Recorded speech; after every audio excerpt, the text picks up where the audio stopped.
setup than Italy, triple prio on lanes. And here we're seeing a side difference, and it's really on BLG to have a lane they can play through. I think WeiWei did the best he could given the context of the situation, but you kind of need to put yourself in a scenario where you have a strong lane. But RA quickly starting off by taking that Viego, but potentially just going to be answered here by the Zhao, and that is a strong champion to apply that early pressure. Yeah, you combo that in with the Sylas as well. That is a great mid-jungle 2v2 that you could maybe exploit into something like a Viego.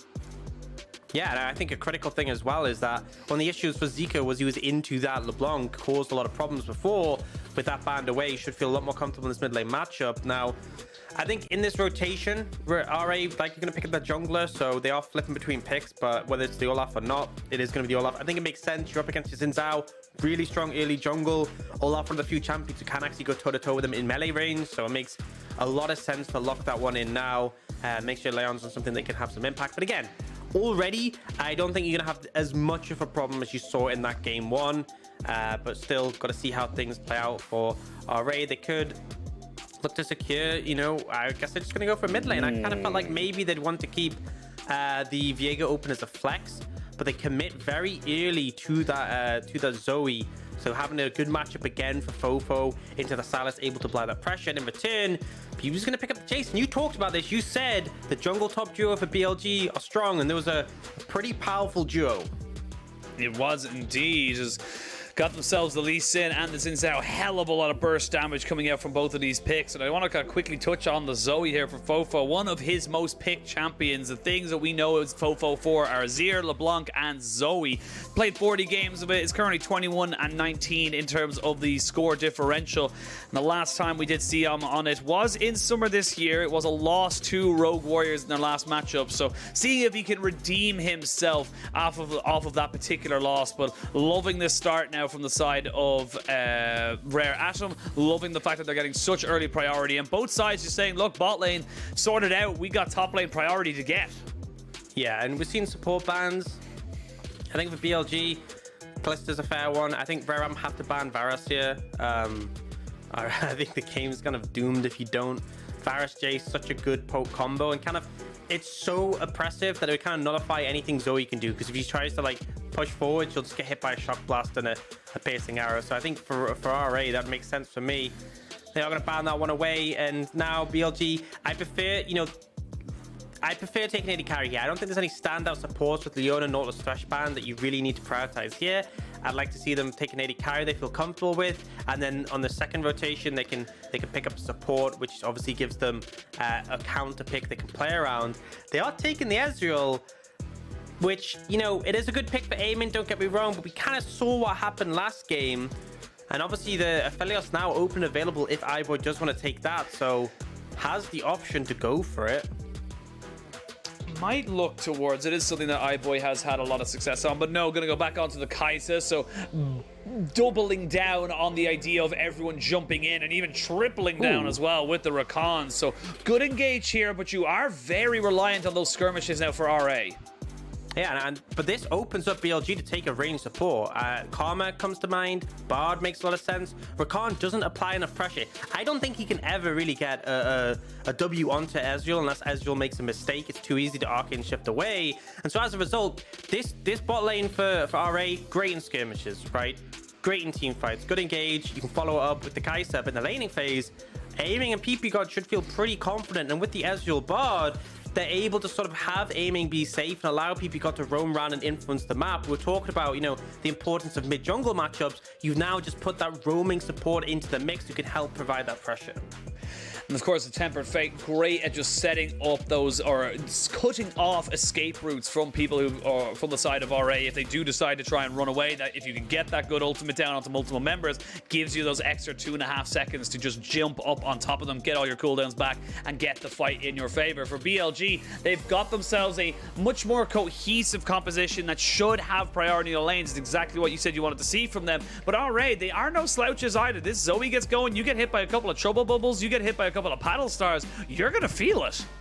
Yeah, I think this is a more even draft, and I think both teams is going to come down to who's finding the early advantages. I do have some concerns for RA in this one. I think top lane matchup's going to be a bit rough. I think bot lane matchup's going to be a bit rough. mid, they should be fine on, and the Zoe can apply pressure. But obviously, if you have that support freed up and able to move, it can be problematic. But, you know, we have the Olaf, right?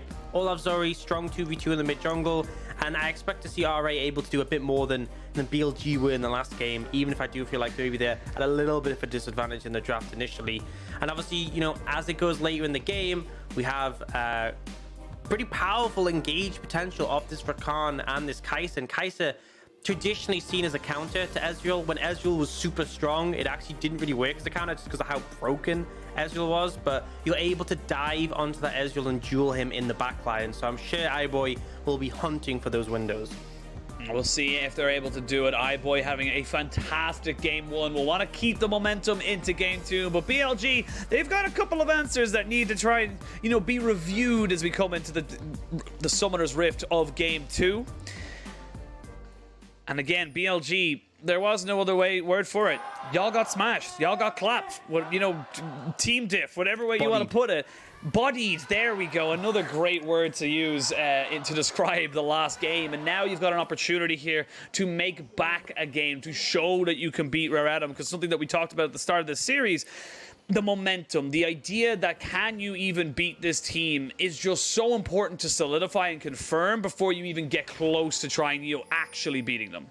Yeah, and it's a value. Oh, I always like to see an Olaf level 1. If you're picking the champion, has that, it's just so strong, you can push in aggressively. So you have to be a little bit cautious, because if you walk into the queue from Bard and get 2 people stunned, they can definitely turn it around.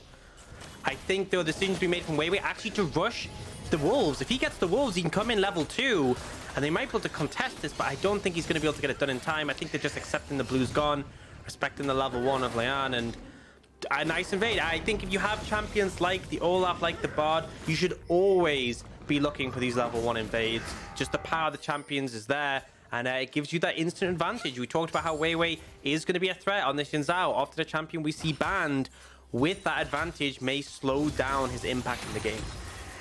And important to note here, we actually look at the summoners and the keystones. It's a electrocute here for FoFo and Ignite, so has got the laning pressure, but, and it's a big but, you do not have the global presence, if you will, to try and go up against this. As we can see Cube and BiuBiu going in, and speaking of going in, we can see the bot lane now as well going in. ppgod forced to flash away and get the heal out of aiming as the Ignite was down. Yes, they may not be able to catch the Ezreal, but they can damn well sure catch the Bard. Yeah, I mean, realistically, you kind of have to respect the enemy team's level 2. If you're walking up in that scenario and iBoy is sort of able to find that engage, you're gonna have a bad time. Just need to play it safe into that level 2 point, give it a little respect, and now WeiWei's actually, oh, this is great. So clever. So clever to jump in on top of him. It will be a skirmish here, and this is why we see Olaf into the Zhao. He's one of the few champions that can go toe-to-toe, but when you add in a BiuBiu, but now here's a FoFo, he's got himself the trouble bubble. Nicely done. We can see BiuBiu trying to just keep himself alive, keep himself sustained. First blood. WeiWei using the smite to his advantage. Now FoFo in a lot of trouble. Not able to get himself killed, but with a picked up smite, he should be able to secure himself the blue buff and get himself back into lane, but WeiWei, nicely done. Yeah, I mean, he just honestly just really played that one well. Was close in the 1v1 against the Olaf, in all honesty. Was down to the wire, but able to use that smite for the extra healing there. Able to just about pull him ahead in that matchup, despite the fact Leyan had the advantage, found him first. So we'll see the replay of that. Obviously, the big thing is that there's no red buff Leyan, right? Because he invaded that blue, doesn't have the extra power of the red buff, and that makes a pretty big difference in this initial fight. The shock blast comes in, gets him low, and then we see, I believe, smite from both parties, but the later smite from WeiWei. And now, I mean, we're just getting constant action, it feels, in this early game already. Both teams looking to establish that advantage. It really, really does. And this is, again, we talked about why I think that, you know, WeiWei and BiuBiu are such a great jungle top duo, is that WeiWei was supported by BiuBiu. WeiWei was able to get himself back into that fight because the Jayce from down was able to keep 2 people at bay versus while WeiWei took that 1v1 against Leyan. So it does equal out in the same regard, and now we can see now what way BLG want to try and take this advantage. It is only a kill, it is only a little bit of priority, but the Zhao with an early kill and an early Iron Spike whip is a very, very good place to be. Yeah, and it allows you to establish that pressure in the lanes, and there's plenty of opportunity to do that. The Jhin Zhao, I mean, banned away heavily because of that early skirmishing power, because of that ability to get onto targets from a long distance. But now, though, kind of had a little bit of a lull. Teams are just farming up.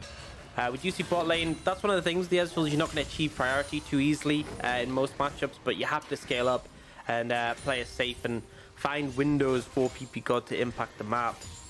But now, though, see a tense just lead in the mid lane, and actually, I think Hung and iBoy might be fishing for something here. If they land on ppgod, he's still flashless. Still flashless, but this time around has the magical journey, so difficult this time around to make anything stick. And of course, BLG very aware that people are going to be hanging around. There's no real reason for iBoy or Hong to reset, get themselves out of this lane, and it's just going to stay in the same position. There's no change in that bot side, and this is a much brighter start for BLG. This is kind of what we expected from game one, and this is where we can start to see now if BLG are going to have the same mettle to maybe make those advantages count. Yeah, absolutely. I think it's a fact that they've squared themselves up a lot better than we saw in that game one draft. But also the play's been pretty solid so far. We do see WeiWei sweeping out, applying some pressure in the middle lane, but nothing really to come for it. And now, and he knows exactly where the Jhin Zhao is. He can be a little bit more aggressive. There's, you know, the Scuttle spawning bot side soon. There's the Blue Buff spawning bot side soon. The Dragon's up and available. A lot of things to play with, and this is his lane that has pretty strong prio in terms of the Rakan and the Kaisa, so he knows he has assistance to move if he needs it, and as a result, he's going to be able to start off this Dragon with no real contest looking to come out from this. Despite on the way pings coming out from BLG, I don't think you're here in time.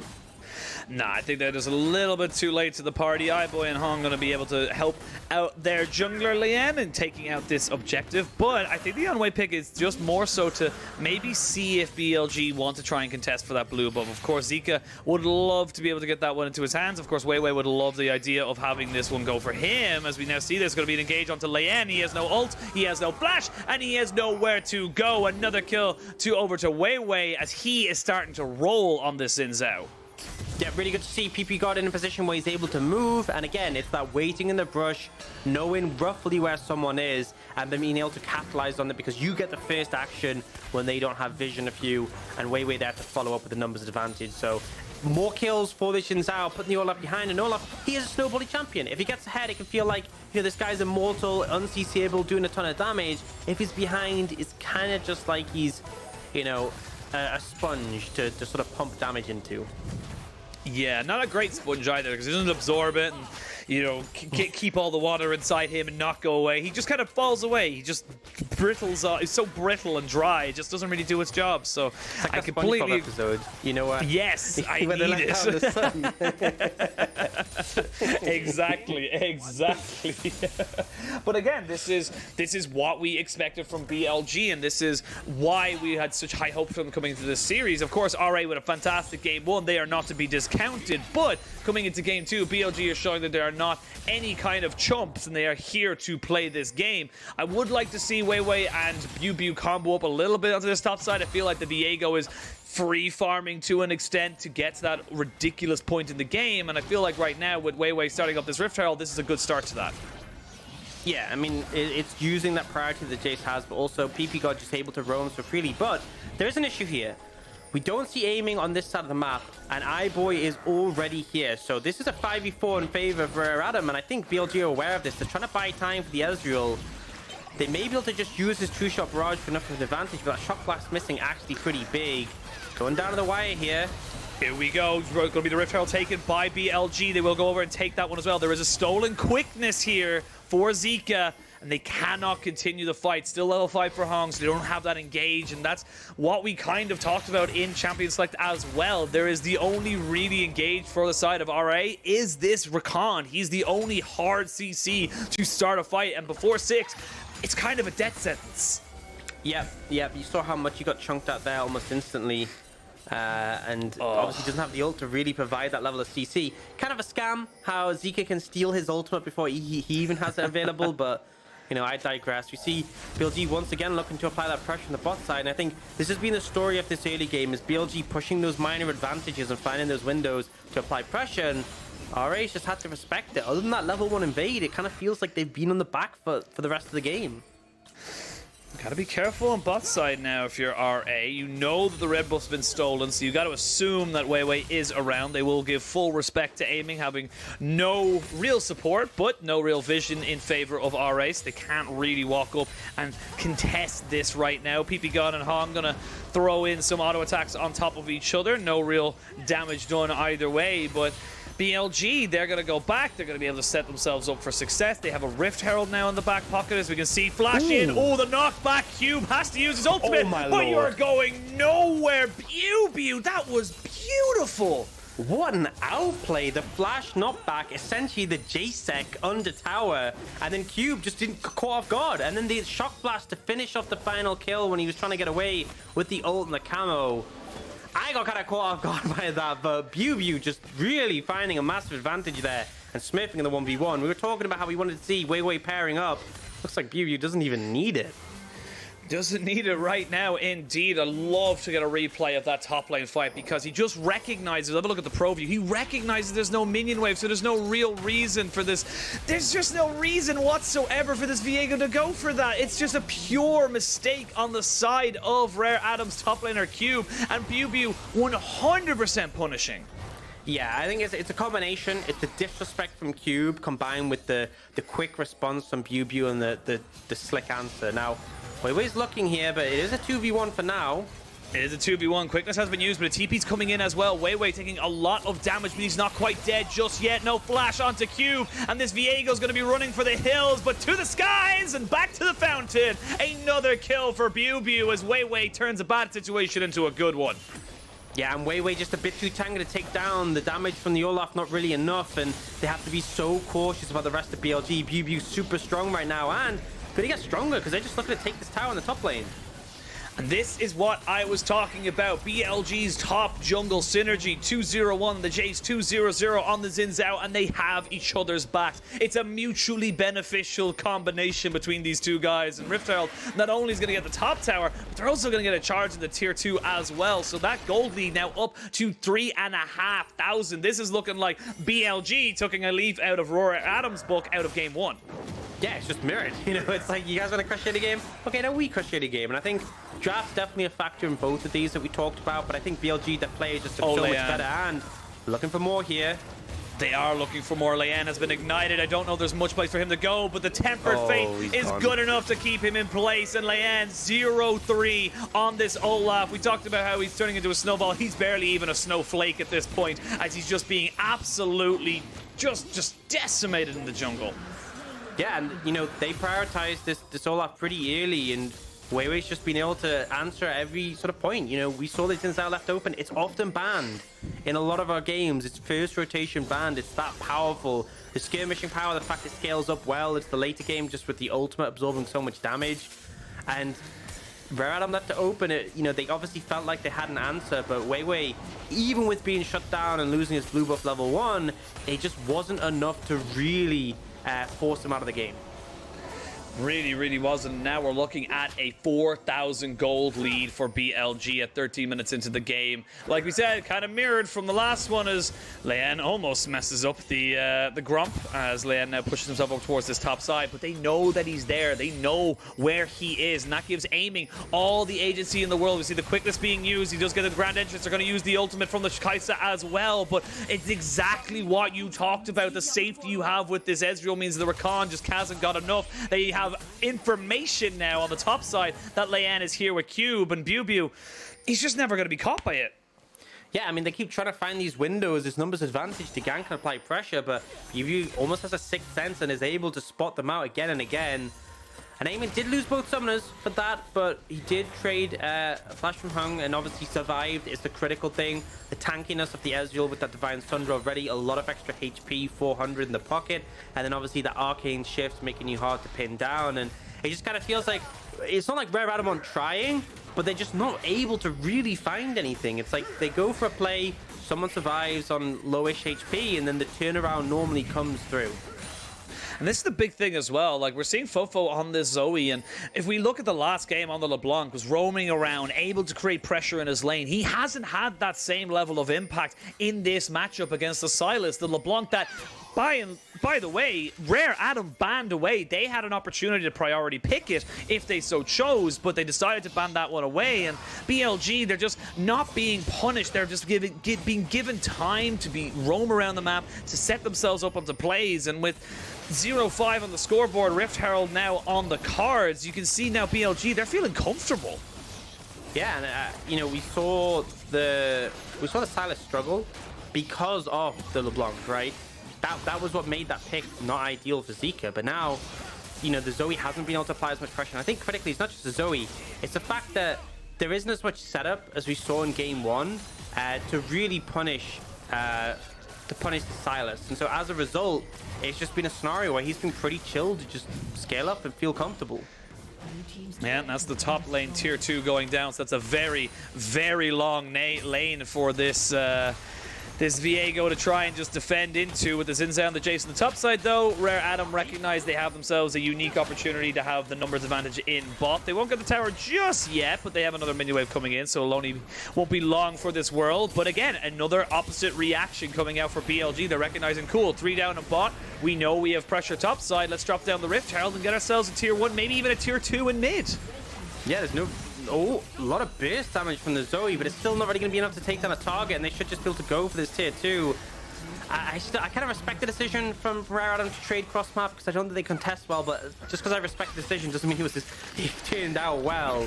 It's now a pretty substantial 5,000 goldie for BLG. Tier 2 down mid means it's going to be very difficult to contest that mid priority and lean it into the objectives in the river. It's like we said before, it's looking like a mirror of game 1, but it's BLG finding the massive advantage here. And, you know, they are going to continue to be relevant throughout this game. The Jayce obviously is a massive threat with those shock blasts on these squishier members. The Ezreal scales far better than he used to, with just the itemization with ability haste. And we do see RA potentially fishing for aiming. No flash, but does have the arcane shift, of course. Yeah, you mentioned that, you know, you respect the decision, but I can respect someone and not like them. There are two, you know, very, very separated things. And this is the problems that we've seen with RA in recent days. They find themselves behind. They look to try and find that, you know, mistake as such from a player, from a teammate on the opposite side. But if you don't give it to them, then your rotations are faster, your turret taking is better, you're almost extending your advantage more because they've invested so much time and effort to try and get that one random play. And with that tower going down a bot side, all tier 1s are down. You can see Cube, he's really, really struggling just to find a lane that he feels safe in. Yeah, he just wants to farm, and he's supposed to be left alone. But keeps just getting threatened by the side of BLG. Now, is Jayce not quite doing as much damage as Yahoo's Jayce did earlier, thankfully for Q, but still a scary prospect. Now, Dragon is up and available, and I feel like BLG probably is going to pick this one up uncontested. They have a lot of vision control in this area, and I want to give credit to ppgod. I think game 1, pretty underwhelming, I'll be honest, especially that level 1 death under tower. This game, a lot more proactive on this Bard, really pairing up well with WeiWei and establishing pretty solid vision control in whichever area of the map they're playing on. Yeah, well, they will get the grand entrance on top of aiming, who only arcane shifts out to give his kill over the FoFo. So that's the first kill of the game for Rare Adam, but it's a kill for a top bot lane tier 2. And you can just see BiuBiu, he's just waiting until that minion wave dies. And we talked about how it's so great to watch Zhao do that earlier in the day. It's amazing to see just the level of thought that goes into all of these small little plays.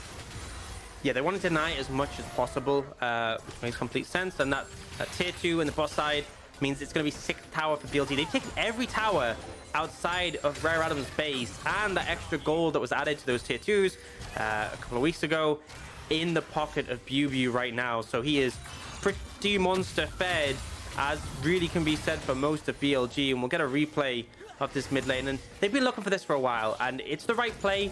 It's not going to amount a massive advantage for Rare Adam here, but it's the kind of play they need to find where they have a numbers advantage, where they find a pick.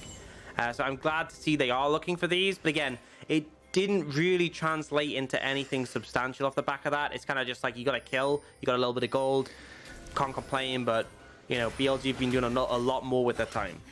And that's it really, isn't it? It's like, yes, gold and a kill is an objective in itself, but it's not bringing the game back by a whole lot. It's a couple of hundred spread across a couple of players. It's not really going to change the dynamic of how this game is playing. And now BLG, they've taken the easy objectives. They have taken, like you mentioned, all of the outer towers. The only ones left are those inhibitor towers, and this is where the game gets a little bit more dicey for them, because yes, you're ahead by 6,000 gold. Yes, you are very much in control right now, but the longer this game stalls out, the longer you give time for a Rare Atom to get items, to get gold and resources, the more likely you are to just give them an opportunity. We almost saw it in the last game for Rare Atom versus BLG, where they almost found themselves a perfect team fight if it wasn't for their massive gold leads. We now see Hung going in, but I don't know if that's the fight you want to take. Going out. Pop! Deleted. The Tempered Fate going to be used, forcing the flash away from FoFo, as we can now see Leyan forcing Yo's into the Ragnarok, but he is also moving backwards, forced the flash, the Gore Drinker pop, not enough, and now WeiWei has to flash himself away. The True Shot barrage was not good enough, but Kaisa is dead. FoFo only just landing a little bit of damage, but that magical journey is just too damn good at getting everybody out scot-free. And now, with the bot laners dead, BLG, they turn back for Baron. Yeah, I mean, the junglers forced away. They still feel confident. It was a bit scrappy. Wasn't the cleanest fight considering the gold lead. But the big thing is there's so much ground for RA to cover to move into the Baron. You can see Leyan's approaching, but he's going very slowly. He's scared. What if they're waiting in the brush for me? What if they're going to one-hit me? I can't get there soon enough. Oh, and Baron's gone. And that's the issue. When you take down those tier 2 towers, there is so much ground to cover before you reach the Baron. And every brush, you're like, is Rakan in, is Bard in here? Is Jin Zhao in here? Is Jayce in here? And it just means you have to very slowly approach that objective. And with 5 members of BLG, they can take it very quickly. And now Baron in pocket, just under a 9,000 gold lead. BLG firmly in control. And we'll get a look at that replay. So, you know, Hang tries to find this engage window where they're like, maybe we have a numbers advantage, but realistically, no one can quickly follow up, and kind of gets deleted. So it becomes, you know, everyone just needs to disengage and get out of here. And in fairness, BLG do overextend a little bit in this situation, but are just about able to make it out. I thought this ult was actually going to hit Leyan there. He managed to sidestep it. But, I mean, even though they're able to get some members out, iBoy just gets a bit too close to the sun and gets completely burnt. Yeah, we look at the items now. 3 items onto BiuBiu in this top side. He's got the Eclipse, the Manamune nearly finished up as well, and of course the Serpent's Fangs. You've got 2.5 items onto WeiWei. Actually went with the Campunk Chainsword just to try and get some of that extra damage down. Doesn't really feel like he needs the survivability. And now with the waves crashing in, we can see BLG, they're going to be able to put down a lot of damage onto these turrets, and they may be able to crack open these inhibitors. That's where the game really starts to get dire for RA. Yeah, I mean, that's the point where there's, you know, it's going to go a little bit further. There's going to be that ability to threaten the inhibitor, potentially threaten backdoors. At the moment, BiuBiu isn't really someone who can be dealt with in side lane, and Zeka is a problem as well. They're just taking this tier 1, but a flank's coming in. His flanks coming in. Look at the quickness on top. They do drop down the Tempered Fate to try and keep everyone alive. iBoy gets 1 kill, but if they can take this fight, it'll be fantastic for the side of RA. They trade 2 for 1. There's a good Everfrost though onto 3 people, and this WeiWei pick is just too damn good. Triple kill for WeiWei. He's going for the quadra kill for WeiWei. Penta kill for WeiWei, and BLG strike back with a vengeance.